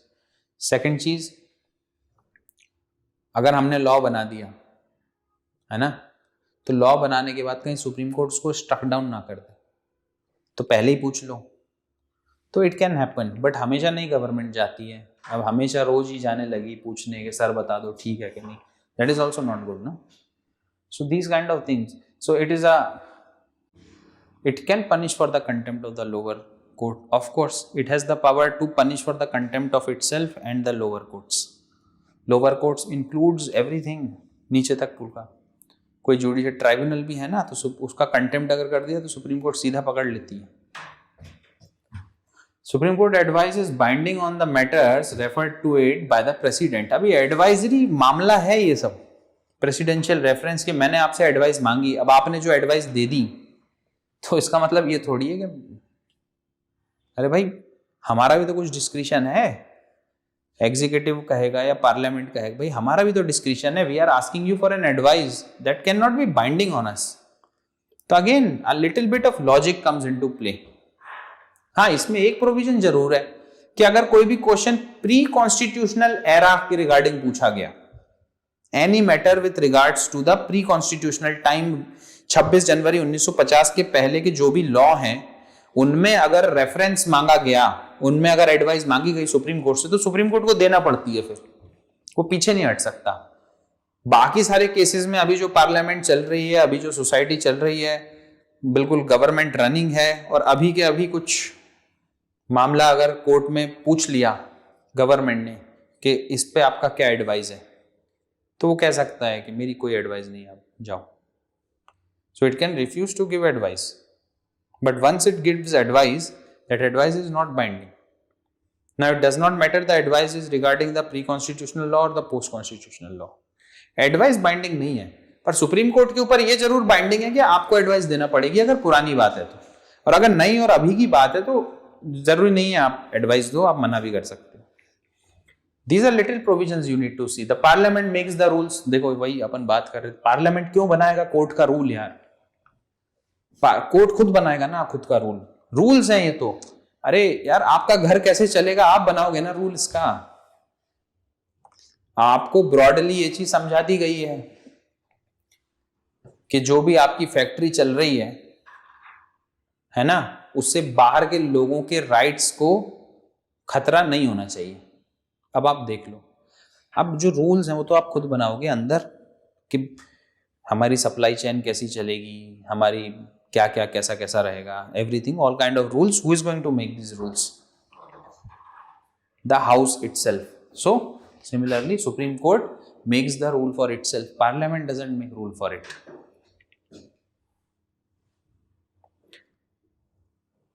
ये बड़ा आता है आजकल, लोकसभा बिल पास हो गया, बहुत कंफ्यूजन है इसके अंदर, है ना। 107 आर्टिकल, लगभग 108, 109, 107 ये आसपास के आर्टिकल हैं जो ये बताते हैं। मनी बिल पे भी एक क्वेश्चन पूछा था अभी, I think it was last year और सो। सो अगर कोई भी लॉ है वो लोकसभा में पेंडिंग है या राज्यसभा में पेंडिंग है या पास हो गया, तो उसका क्या रहेगा, मतलब कैन इट बी प्रोरोगेशन का मतलब पता है क्या होता है? ये सेकंड स्टेटमेंट में लिखा है, prorogation of the Parliament has no effect on the pending bills. Prorogation का मतलब होता है कि एक तो होता है डिसोल्यूशन, तो आपको ये भी पता होना चाहिए कौन सा हाउस डिसॉल्व होता है। एक हाउस होता है जो कि परमानेंट हाउस होता है, राज्यसभा, वो परमानेंट हाउस है, वो डिसॉल्व नहीं होता कभी। एक हाउस है लोकसभा, हर चुनाव के बाद डिसॉल्व हो जाता है, मतलब चुनाव के पहले डिसॉल्व होता है, फिर चुनाव होते हैं और नई गवर्नमेंट आ जाती है।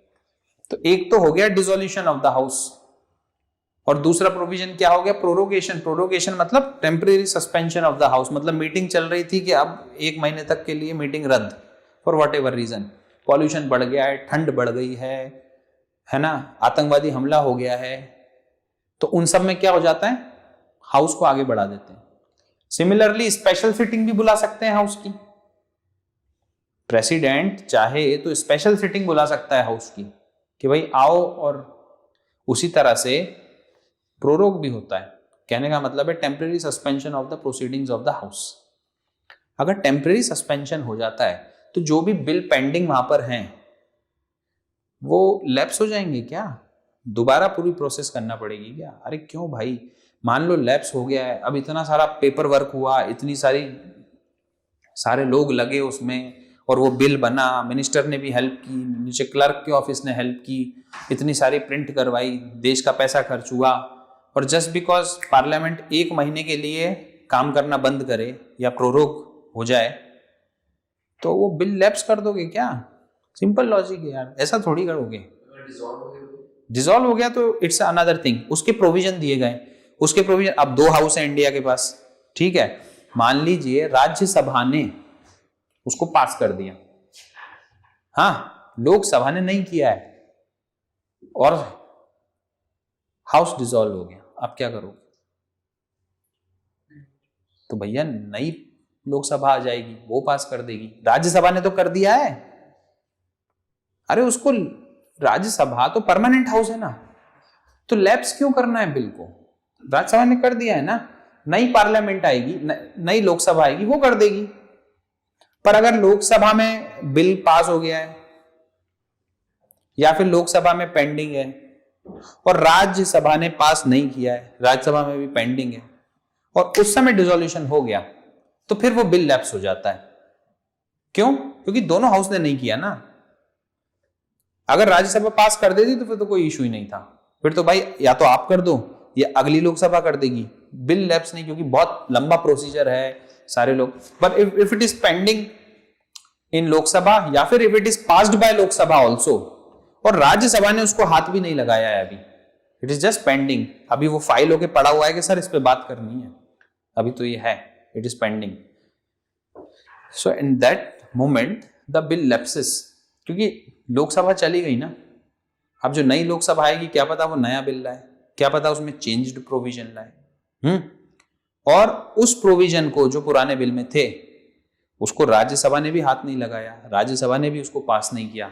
सो in that issue, in that matter, in that situation bill lapses. समझे बात? तो आपको ये देखना है, इसको पढ़ने का सबसे आसान तरीका है राज्यसभा देख लो। राज्यसभा परमानेंट हाउस है, उसने पास किया कि नहीं, काम खत्म।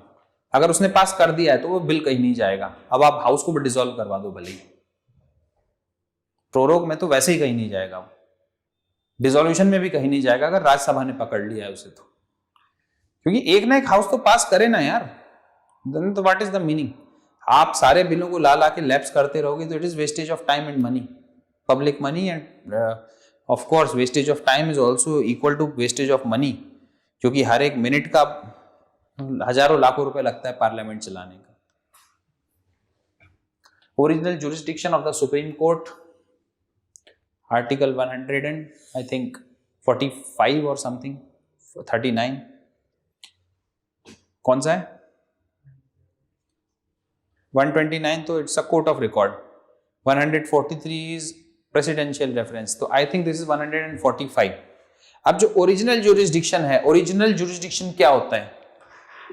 इंडिया में इंटीग्रेटेड जुडिशरी है तो अपीलेट जुरिस्डिक्शन होती है, एक्सक्लूसिव जुरिस्डिक्शन भी होती है और ओरिजिनल भी होती है। ओरिजिनल का मतलब है आप सिर्फ उसी कोर्ट में जा सकते हो और कहीं नहीं। मतलब जैसे एक्सक्लूसिव से समझा, एक्सक्लूसिव का मतलब क्या होता है? एक्सक्लूसिव ऑफर मतलब यहीं पर है और कहीं नहीं, उसी के पास जाओगे आप। तो कोई भी मान लो प्री कॉन्स्टिट्यूशनल एरा का इशू है तो हाई कोर्ट सॉल्व करेगा क्या उसे? लॉजिक लगाओ, पहले का इशू है यार, अभी का नहीं है, तो it goes to home, it goes to Supreme Court, that is the exclusive jurisdiction of Supreme Court. Supreme Court के अलावा आप किसी भी कोर्ट में नहीं जा सकते हो वो मैटर लेके, क्योंकि मैटर पुराना है, मैटर है कमेंसमेंट ऑफ द कॉन्स्टिट्यूशन से पहले का, that is the exclusive jurisdiction of the Supreme court. कुछ भी हो, पहले का अगर है ना तो वो आप हाई कोर्ट माई कोर्ट नहीं ले जाओगे, वो सीधा सुप्रीम कोर्ट जाएगा। पर ओरिजिनल जुरिस्डिक्शन में क्या होता है? ओरिजिनल जुरिस्डिक्शन जो कि अपील के थ्रू नहीं आया है, जो डायरेक्टली गो। अब कॉन्स्टिट्यूशनल क्वेश्चन है कुछ, या फिर दो स्टेट गवर्नमेंट लड़ गई आपस में, अब आप सोच के देखो, there is a dispute between MP and UP, तो कौन से हाई कोर्ट में मैटर जाएगा? सुप्रीम कोर्ट में, हाई कोर्ट में नहीं जाएगा ना, तो that is called the original jurisdiction of the Supreme Court, है ना। बट कोई भी क्वेश्चन ऑफ कॉन्स्टिट्यूशन है, ऑफ लॉ और of fact, even High Court is also a court of record. Court of record का मतलब क्या होता है कि उसके जो डिसीजंस है ना वो पूरी जो लोअर अथॉरिटीज हैं वो फॉलो करेंगी, और उन सबके जो डिसीजंस है ना इसी के अकॉर्डिंग होंगे, that is called the court of record. And court of record also have the ability to punish for its contempt. Okay, तो और कोई भी कॉन्स्टिट्यूशनल क्वेश्चन होता है ना वो हाई कोर्ट भी डिसाइड कर सकता है। तीसरा होता है अपीलेट जुरिस्डिक्शन, मतलब आप लोअर कोर्ट से अपील करके गए हाई कोर्ट में और फिर हाई कोर्ट से अपील करके गए सुप्रीम कोर्ट में, that is appellate jurisdiction. So you have appellate jurisdiction, original jurisdiction and exclusive jurisdiction. Exclusive में साफ है उस कोर्ट के अलावा कहीं और नहीं जाएगा मैटर, ठीक है। सुप्रीम कोर्ट तो इंटरफेयर कर ही सकता है किस चीज में? एक्सक्लूसिव है तो अभी इंटरफेयर कर ही सकता है सुप्रीम कोर्ट। सुप्रीम कोर्ट के ही पास एक्सक्लूसिव पावर है ना, क्योंकि सुप्रीम कोर्ट जो है उसके अलावा ये एक्सक्लूसिव जुरिडिक्शन हाई कोर्ट के पास थोड़ी है, तो सुप्रीम कोर्ट के ही पास है। Supreme court can do anything, it is the highest court of the land, है ना। ओरिजिनल एंड अपील, अपील होते हुए कैसे जाएगा भाई, पहले कोई मैटर मान लो डिस्ट्रिक्ट कोर्ट में लगा है, फिर डिसीजन आ गया, किसी भी एक पार्टी ने अपील कर दी ऊपर हाई कोर्ट में, फिर डिसीजन आ गया, फिर किसी एक पार्टी ने अपील कर दी सुप्रीम कोर्ट में, तो ये अपीलेट जुरिस्डिक्शन बोलते हैं कि अपील होते होते ऊपर पहुंच गया। Getting me? So where we, हाँ, prorogation of the house and how original jurisdiction, question of law and of fact, तो कुछ भी उठा सकता है, एनीथिंग इट कैन पिक। जरूरी नहीं है कि क्वेश्चन ऑफ लॉ देखेगा कि नहीं, क्वेश्चन ऑफ फैक्ट देखेगा कि नहीं, when it is original jurisdiction. अब ध्यान से सुनो, ओरिजिनल जुरिस्डिक्शन में आप सीधा कोर्ट जा सकते हो ना, अपीलेट जुरिस्डिक्शन में लॉ पे बात होती है।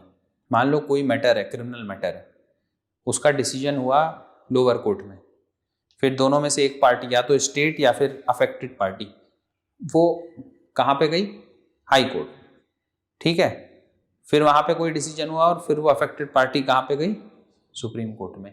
तो वहां पे सुप्रीम कोर्ट क्या करेगा ना, फैक्ट मैक्ट नहीं देखेगा, it will see the question of law, क्योंकि fact, highest fact finding authority किसके पास होती है, वो होती है लोअर कोर्ट के पास। पूरे फैक्ट तो वहां चेक हो चुके हैं, फैक्ट नहीं देखते हैं ऊपर। They see what is the problem, law क्या दिक्कत आ रही है, हमारे पास तक क्यों आ रहे हो, तो कुछ तो क्वेश्चन होगा ना। अब वहां पे फैक्ट की बात नहीं होती कि सर इसने चाकू मारा था या नहीं मारा था, यही नहीं पता है हमें, तो कहेंगे तो फिर आपने क्या करा नीचे। कोई लॉ की बात है ना कि सर आप एक बात बताइए कि लॉ बना है 10:20 पे और ये मर्डर हुआ है 10:19 पे, तो अब आप बताइए कि this is the question of law, कि भाई इसमें कुछ लीगल प्रिंसिपल अप्लाइड हो रहा है, रिट्रोस्पेक्टिवली हो पाएगा या नहीं हो पाएगा, this is question of law. Question of fact क्या होता है कि वहां हुआ है कि नहीं, जिस चाकू से मारा है वो वहां मिला कि नहीं, दिस इज फैक्ट। अब इसमें क्या लॉ लगाओगे, है ना। बट अगर वो वहां पे मिला है या नहीं, और वो प्रोसीजर वाली बात हो गई कि भाई किसी ने एक्सचेंज कर दिया क्योंकि बीच में ये, then those things can be taken up in the higher court. So this original jurisdiction, exclusive jurisdiction, appellate jurisdiction, यही छोटी छोटी चीजें होती हैं which I am telling you ना, looks very similar but they are different from each other. That is where you have to pinpoint, and that is where the presence of mind actually helps you. You have to be present in the moment, and when you are reading you should have that presence of mind, you should see the differences between different things.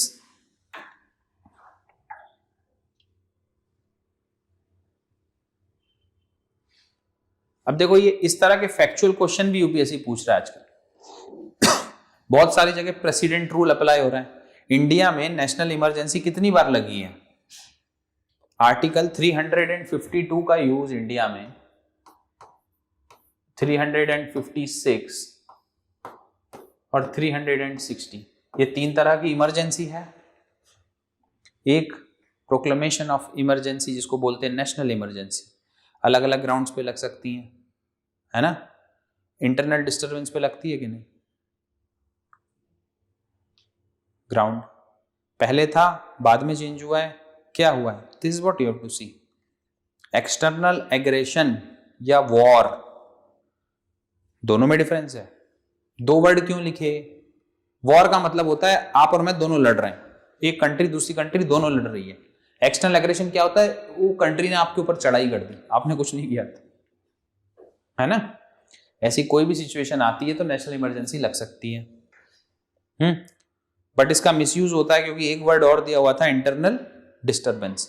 अब internal disturbance तो आप कुछ कह दो, अन्ना हजारे बैठे हैं तो आप कह दो 50,000 लोग पहुंच गए वहां पे रामलीला मैदान, तो इंटरनल डिस्टर्बेंस हो रहा है तो अंदर कर दो, इमरजेंसी लगा दो। नहीं, if it is an armed rebellion in the country, armed rebellion special word डाला गया है। हाँ जी, कौन से कॉन्स्टिट्यूशनल अमेंडमेंट एक्ट में ये हुआ है, 44th, जो कि आया था किस ईयर में। तो आपको ईयर याद रखना क्यों जरूरी है, इमरजेंसी कौन से साल से कौन से साल के बीच में चली है। नेशनल इमरजेंसी जो लगी थी, इंदिरा गांधी ने जो लगा दी थी 1975 से 77, 75 से 77 के बाद बीच में आता है 1976, और 1976 में 42nd कॉन्स्टिट्यूशनल अमेंडमेंट हुआ था जिसमें बहुत सारे चेंज हो गए थे।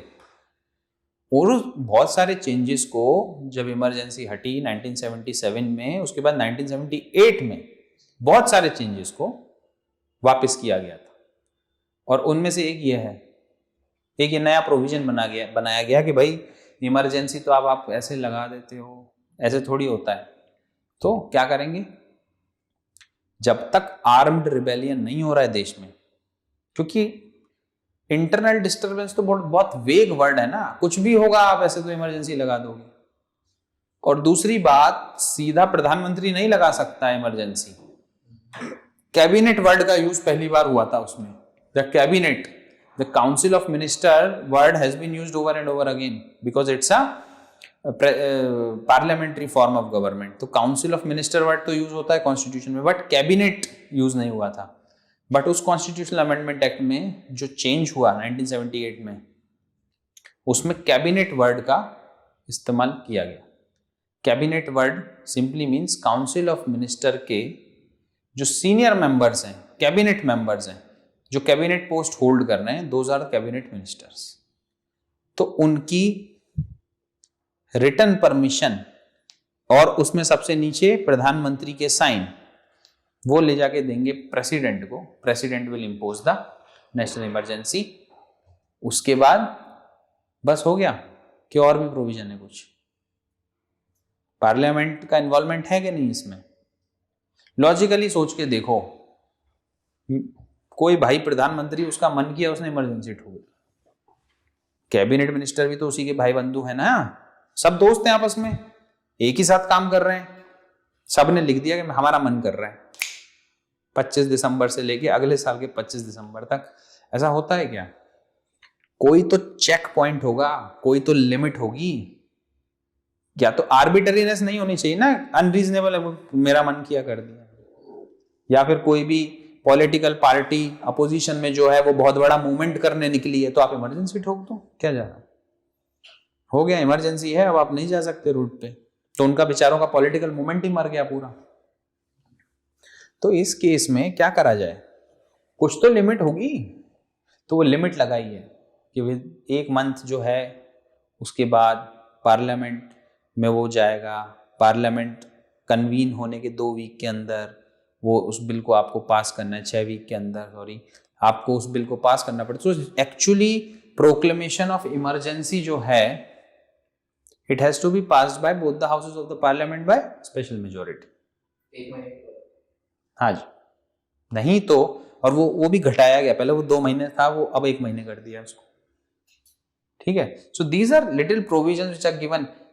छोटी छोटी चीजें हैं, शुरू ओरिजिनल कॉन्स्टिट्यूशन में कुछ और थे, बीच बीच में चेंजेस आए हैं वो कुछ और हैं। सिमिलरली इन 1956 एंड 1960, अब 1960 तो एक भी बार यूज नहीं हुआ है, that is financial emergency in India, that has not been used. Article 352 national proclamation of emergency कितनी बार यूज हुआ है इंडिया में? अभी तक 3 बार हुआ है। ठीक है, टोटल। एक तो चाइनीज अग्रेशन हुआ था उस समय, ठीक है, लगी थी। नो, आई थिंक 1962 पाकिस्तान की जो वॉर हुई थी ना इंडिया की, 1965 वाली, second in 75 and third one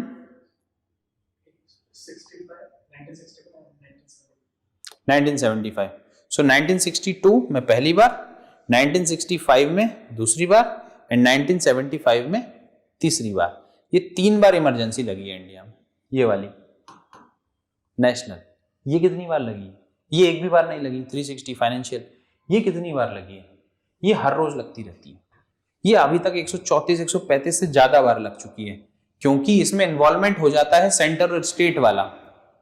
ठीक है, if centre wants to dominate over somebody in some state, पहले तो वो अपना बंदा बिठाता है, गवर्नर, जबकि एक्चुअली ऐसा होना नहीं चाहिए, बट प्रैक्टिस में ऐसा होता है कि भाई अपना आदमी भेजो, वो रिपोर्ट देते रहेगा, और governor sends the report after some interval about the law and legislation being made, about the law and order situation of the state, about the constitutional status of that state to the president.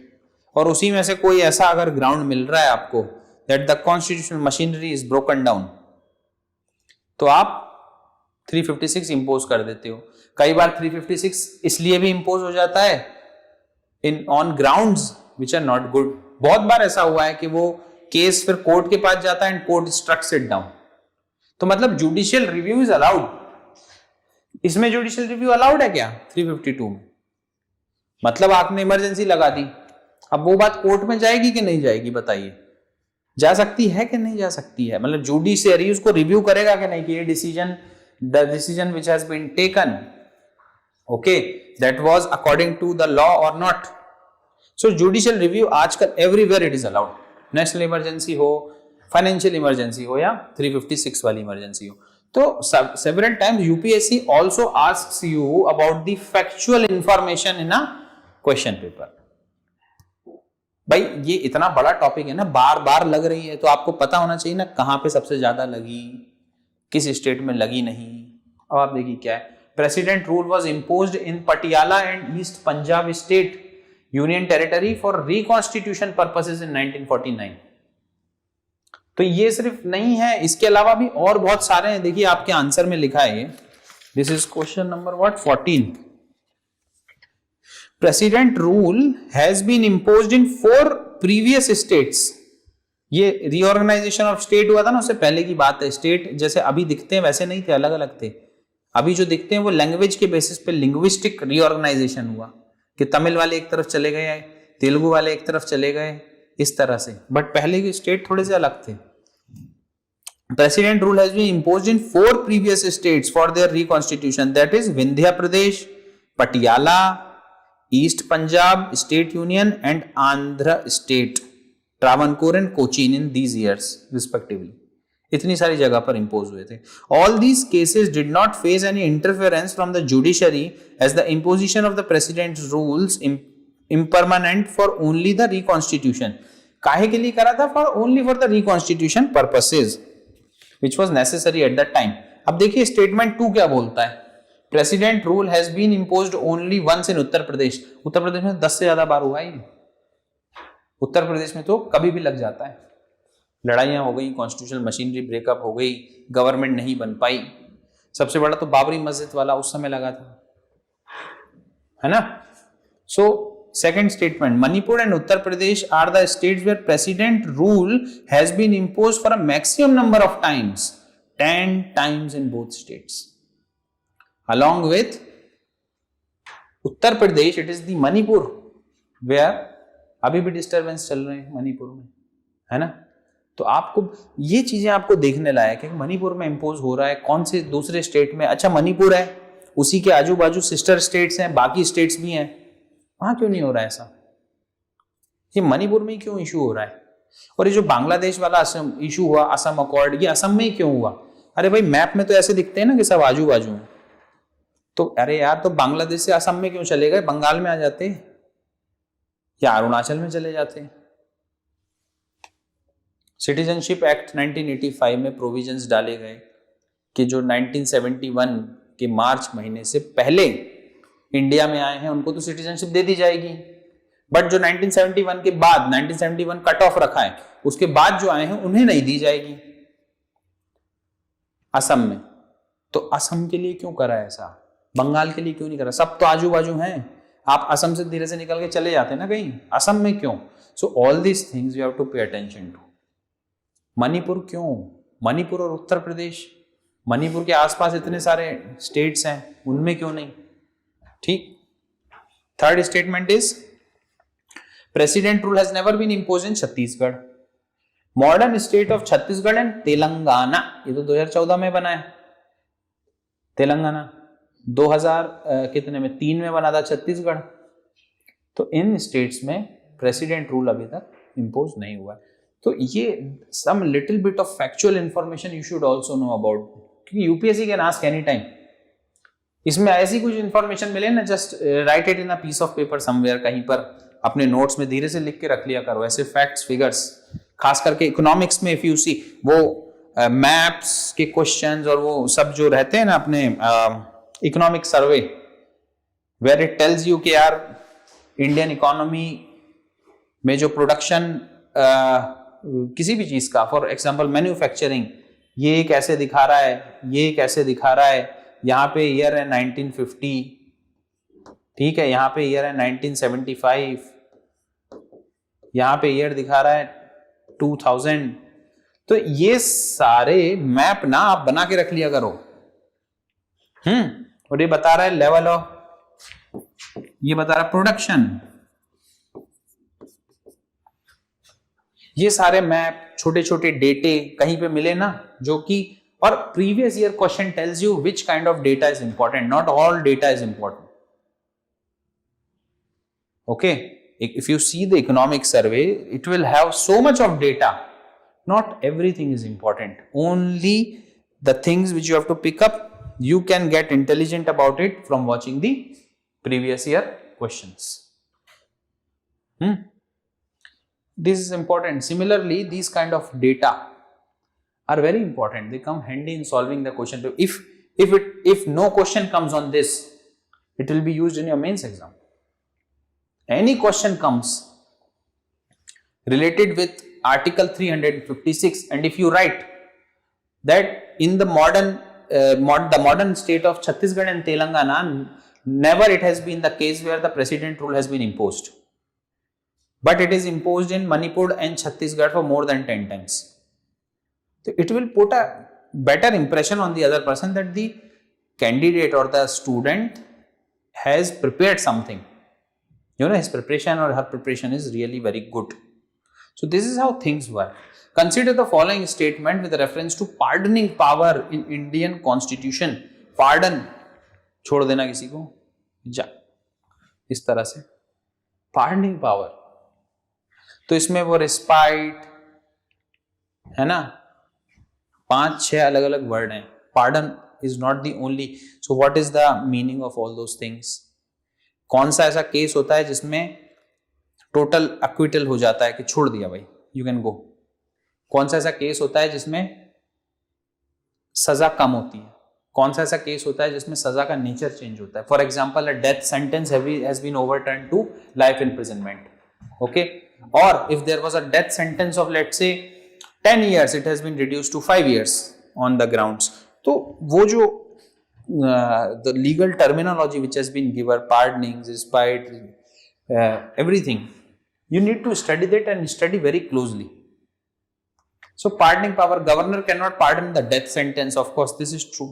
Only president can pardon the death sentence.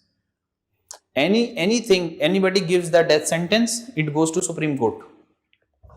Death sentence which has been passed by the lower judiciary has to go to High Court, and then it finally travels to Supreme Court. And then also, if death sentence is given, appeal has been made to President for mercy. A mercy petition has been filed. So President have that power to give mercy to the person. Because death sentence is a big thing. You're taking the life of a person. India में death sentences are not given very easily. They're not given very easily. If you see countries like the United States, Iran, they have the highest number of death sentences given in the world. I think legally somewhere around more than 350 or something are given in USA, and then similar number in Iran. But if you see India, the last death sentence which was given, you have to think about it. अरे आखिरी कब दिया था? Okay, so it is exercised on the aid and advice of Council of Ministers. See, everything which the President and the Governor is doing is not doing on its own power. It has to be done on the aid and advice of the Council of Ministers. This is the basic rule of parliamentary form of democracy. This is not the provision in presidential form. In American Constitution, the Governor has too much power. Similarly, a President has too much power. It doesn't have to ask for advices from everybody. Although there are provisions where the ministers give advice to the President. Okay, but still he is way more powerful than the President of India. Because this is presidential system in America. And what we are talking about is the parliamentary system, which is totally different. Where the republic of the government, the republic, in the republican system also, the head is chosen, elected, nominated, but it is not hereditary like in Britain. That is monarchical democracy. Ours is republican democracy, and republican democracy with a presidential form of government. That simply means our president, who is the head of the state, will take decision on the aid and advice of the council of minister, and that council of minister, the head of that council of minister becomes the prime minister, and that council of minister comes from the Lok Sabha. The majority party forms the government and appoints the member for council of minister. Portfolios are given, everything. And then finally, who elects the legislature, the parliament? It is the people of India. That is why all the powers have been drawn from the people. That is the chain through which everything works. So, council of minister and aid and advice, this is a very important thing. It can be subjected to judicial review. As we have discussed, everything is subjected to judicial review nowadays, except few things. So you should know what those few things are. Interstate water dispute होता है, वो जाता है court के, नहीं जाता? हाँ? Water dispute 162. Does it go there? 162 or 163? Yes, you have to check it. 162 or 163 article, interstate water dispute. The appeal cannot be made to the court. ठीक है? Similarly, there were other provisions which were made where the appeal could not be made to the Supreme Court. But after Keshwananda Bharati case in 1973, judicial review provision has become very, very important and very powerful. Everything is now being looked after by judiciary or reviewed by judiciary. नहीं, supreme Court में कोई भी जा सकता है भाई. Article 32 और article 226 क्या बोलते हैं? They give you the remedy. ठीक है, रेमेडी क्या? इतने सारे राइट्स दिए हुए हैं आपको, तो इन राइट्स का क्या करेंगे? मैं आपसे बोलूं आप बड़े अच्छे हैं, आप ये हैं, आप वो हैं, पर उसके लिए कुछ करूं ही नहीं. Similarly so many rights are given, so what will we do with these rights? अरे भाई कुछ हर्ट हो गया, कुछ अब्रिज हो गया राइट, तो क्या करें? हमको कुछ रेमेडी भी तो होनी चाहिए कि हम कहीं तो जाएं हेल्प मांगने. So under article 32 you can directly approach supreme court. Under article 226 you can directly approach high court that your fundamental right has been abridged. So court जो होता है ना, वो 2-3 तरह से केस को लेकर सुओ मोटो कॉग्निजेंस पे लेता है. सुओ मोटो मतलब court picks that up. RG Kar medical college वाला इशू था, राउज आईएएस कोचिंग वाला इशू था. Supreme court have taken suo motu cognizance. Nobody has approached Supreme Court. It has taken up the matter.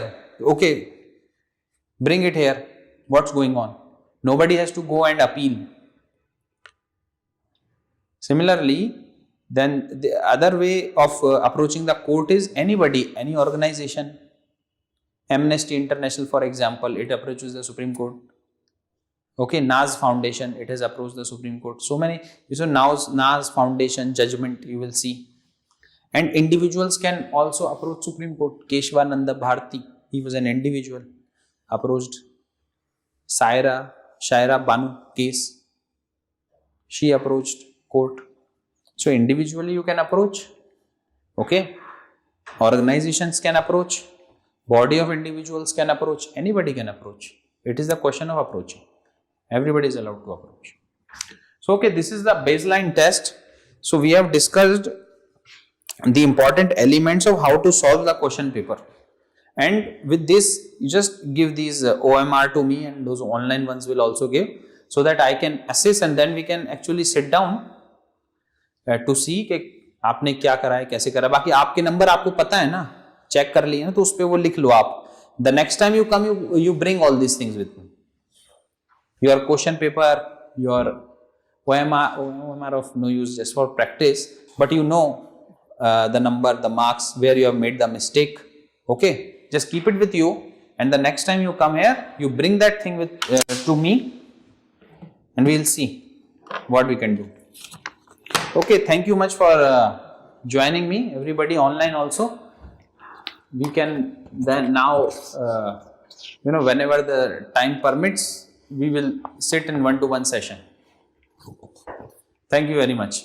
Sri Ram's IAS, serving the nation since 1985. Ab offline, hoya online, we are the lifeline.